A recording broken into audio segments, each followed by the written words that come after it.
कर्मयोगी सुधाकरपंत परिचारक पांडुरंग सहकारी साखर कारखान्याचे कार्यकारी संचालक डॉक्टर यशवंतराव कुलकर्णी यांची कारखान्याच्या कार्यकारी संचालकपदी यशस्वी कारकीर्द दशक पूर्ती झाल्याबद्दल श्रीपूर पत्रकार संघाच्या वतीने त्यांचा सत्कार घेण्यात आला। यावेळी डॉक्टर यशवंतराव कुलकर्णी यांनी कारकिर्दीमधील अनेक गोष्टींना उजाळा दिला। यावेळी बोलताना डॉक्टर कुलकर्णी म्हणाले, सुधाकरपंत परिचारक मालक यांनी परिस्पर्श केला आणि आमच्या जीवनाचं सोनं झालं। आणि 1 वर्षासाठी म्हणून आलेल्या माणसाला आज 10 वर्ष एवढी कारकीर्द मिळाली। कारण त्यावेळा 1 वर्षासाठीच यायचं, चांगल्या कारखान्याचा शिक्का घ्यायचा आणि मग कुठेतरी जवळ आपल्याच भागात जायचं हे धोरण होतं। पण मालकांचा सहवास जवळजवळ 6 वर्ष 7 महिने 17 दिवस आणि त्या प्रदीर्घ काळामध्ये खऱ्या अर्थाने शिकायला मिळालं। जीवन जगताना जीवनाचा दृष्टिकोन काय असायला पाहिजे, लोकांच्या प्रति प्रेम भावना काय असायला पाहिजे, या सगळ्याच बाबींचा एक आयुष्यभर पुरवली एवढी मोठी तिजोरी मोठ्या मालकांच्यामुळे मिळाली। आणि मग ही कारकीर्द तुमच्यासारख्या मित्रांच्यामुळं, ज्यांनी नेहमी मला जपलं, ज्यांनी नेहमी माझ्या मनातल्या भावना जपल्या आणि जवळजवळ 10 वर्षाच्या या प्रदीर्घ कारकिर्दीमध्ये जे काय मान सन्मान मिळाले, पुरस्कार मिळाले, कारखान्याची प्रगती करता आली, या सगळ्यामध्ये तुमचा सिंहाचा वाटा आहे। मी बऱ्याच वेळा म्हणतो की तुम्ही आमच्या प्रगतीची बीज रोवण्याचं काम पत्रकार म्हणून केलं आहे। बऱ्याच वेळा हे भाग्य प्रत्येकाला मिळत नाही आणि माझ्या नशिबानं किंवा कुठल्या तरी पूर्वजन्मीच्या पुण्यामुळं तुमच्यासारखे मित्र परिवार लाभला की ज्यांनी नेहमी प्रत्येक बाबीमध्ये उचलून धर, बारीक सारीक बाबीमध्ये पण तुम्ही माझा म्हणजे टाळ्याचा कडकडाट करण्याचा प्रयत्न सातत्यपूर्ण केला। प्रत्येक माझ्या प्रकल्पावर, नाविन्यपूर्ण बाबीवर तुम्ही मोठ्या पद्धतीनं कामकाज केलं आणि त्याचाच परिणाम म्हणून आज आपण एका सर्वोच्च स्थानावर टेकलोय।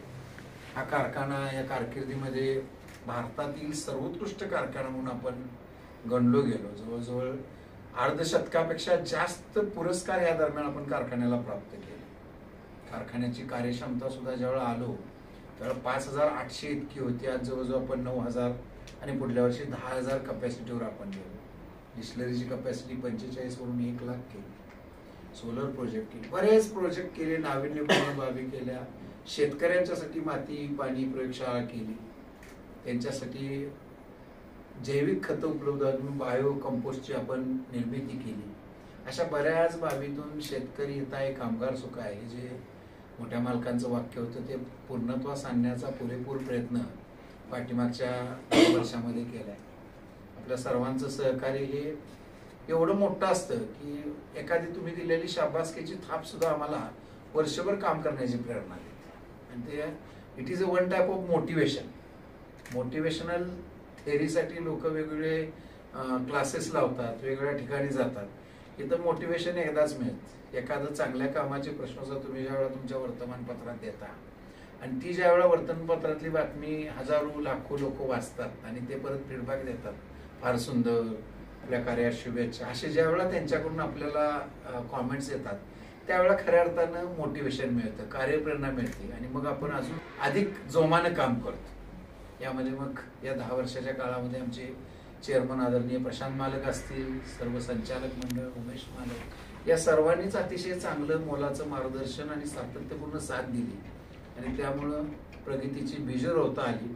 येणाऱ्या कालखंडामध्ये पण आपल्या सर्वांनी असंच प्रेम आणि अशी साथ द्यावी जेणेकरून अजून आपल्याला प्रगती साधता येईल आणि या प्रगतीच्या माध्यमातून शेतकरी, सभासद, कर्मचारी या सर्वांनाच आपण एक न्याय देऊ शकू, त्यांच्यासाठी चांगलं काम करू शकू, समाजासाठी चांगलं काम करू शकू। कारण कारखाना म्हणजे फक्त साखर तयार होते अशातला अर्थ नाही, तर कारखान्यामध्ये कित्येकांचे संसार तयार होतात। जे कर्मचारी काम करतात त्याचा संस्कार इथं घडतो, त्या संसारामध्ये मग त्याची मुलं शिक्षण घेत असतील तर त्या शिक्षणाची पूर्तता होती। कित्येकाचं स्वप्न असतं की मला एखादा बंगला बांधावा, घर बांधावं, ते ह्या कारखान्याच्या माध्यमातून पूर्ण होत असतं। सभासद शेतकऱ्यांच्या इच्छा आकांक्षा असतात की घर बांधावं, गाडी घ्यावी, ते या ऊसाच्या पैशाच्या माध्यमातून पूर्ण होत असतं। म्हणूनच कारखाना हा फक्त साखर तयार करत नसून प्रत्येक व्यक्तीसाठी त्याचा संसार उभा करण्याचं एक मोठं काम या कारखान्याच्या माध्यमातून केलं जातं आणि तीच खऱ्या अर्थानं मोठी शिदोरी आम्हा मंडळीनं जेव्हा हे सगळं चांगलं चालतं त्यावेळा काळ. कारण आपण बघितलं असेल एखादा कारखाना जेव्हा अडचणीत येतो तेव्हा कित्येक कर्मचाऱ्यांचे संसार तुम्हाला वाऱ्यावर सुटलेले दिसतात, कित्येक शेतकऱ्यांचे संसार तुम्हाला वाऱ्यावर सुटलेले दिसतात. पण तीच जर संस्था भक्कम असेल, कारखाना चांगला असेल तर त्याचा फायदा सभासद शेतकऱ्यांना मिळतो, कर्मचाऱ्यांना मिळतो आणि निश्चितपणे त्याची प्रगती होते. आपण जर आज बघितलं तर आम्ही ज्यावेळेला पांडुरंग कारखान्याच्या कर्मचाऱ्याची रिटायरमेंट बघतो आणि त्याला आम्ही 26 जानेवारीला 15 ऑगस्टला रिटायर करतो आणि त्याच्या हातात अंगठी घालत असतो, तर त्याच्या पहिल्या हातातल्या अंगठ्या काढायला लागतात आणि ती घालायला लागतात. अशा 3-4 अंगठ्या पहिल्या असतात.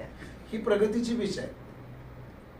माझ्या गेटच्या बाहेर जर जाऊन आज तुम्ही बघितलं, मला वाटत नाही एक सुद्धा कर्मचारी माझा सायकलवर येत असेल, एक सुद्धा. मोस्ट ऑफ दी कर्मचारी गाड्यावरनं नाही तर बुलेटवरनं येणारी तुम्हाला बरीचशी दिसते. हे काय? हे म्हणजेच त्यांना मिळालेली जी शिदोरी आहे, त्यांच्या कामाचा मोबदला आहे, तो चांगला आणि वेळेत मिळाल्यामुळं कामगारांची प्रगती झाली. मी एकदा सहज उभा राहिलो होतो, किती बुलेट येतात बघितलं. माझ्या देखत 12-8च्या 4-12ची पाळी सुटली होती. 12-8च्या पाळीला येणाऱ्या कर्मचाऱ्यांमध्ये 7-8 नवीन बुलेट अशा हात आले पार्किंगमध्ये. प्रगती बघता येते, प्रगती डोळ्यानं दिसते. कर्मचाऱ्यांची घरं बघा, शेतकऱ्यांची घरं बघा. मी बऱ्याच वेळा काही कामानिमित्त शेतकऱ्यांच्याकडे गेलो, केवढी मोठी घरं वगैरे बांधली गेल्यात किंवा हे झालं. ही सगळी प्रगती चांगली संस्था असेल, चांगलं उत्पन्न जर त्या संबंधित शेतकऱ्याला कर्मचाऱ्याला मिळालं तर यात नव्हतं. आणि हे उभारण्याचं काम आपण केलेलं आहे. याच माध्यमातून छोटे छोटे जे व्यावसायिक आहेत, मग श्रीपूरमध्ये असतील, आसपास असतील, व्यापारी असतील, यांनाही भरघोस मदत या माध्यमातून कारखान्याच्या होत असते. आणि त्यांचे संसार आणि त्यांच्याकडे काम करणाऱ्या लोकांचे संसार, अशा कित्येक लोकांचे संसार हा एक साखर कारखाना किंवा एक उद्योग चालवत असतो.